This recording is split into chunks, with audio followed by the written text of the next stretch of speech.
海信55寸液晶电视机屏幕闪屏干扰，不需要换屏，只需要断开这几条排线，屏幕就修好了。大家好，我是维修电器的小张，今天维修一台海信55寸液晶电视机，画面左边正常，右边闪烁干扰。这时候您以为是背光损坏，其实不是，这种就是屏幕问题。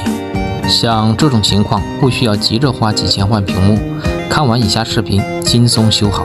可以看到逻辑板是华星 D07 的发财屏。首先我们需要断开左边的排线，看看右边的屏幕显示是否正常。经检测右边屏幕显示正常，再断开左边排线，可以看到左边屏幕显示不正常，有竖带，基本可以判断是屏幕左边损坏。这时候只需要找到左边这个位置，把它们与逻辑板断开。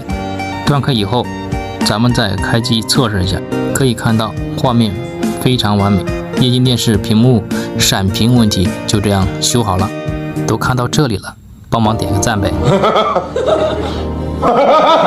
今天的分享就到这里，如有遇到电视问题的家人们，可以在评论区留言，我们会一一回复。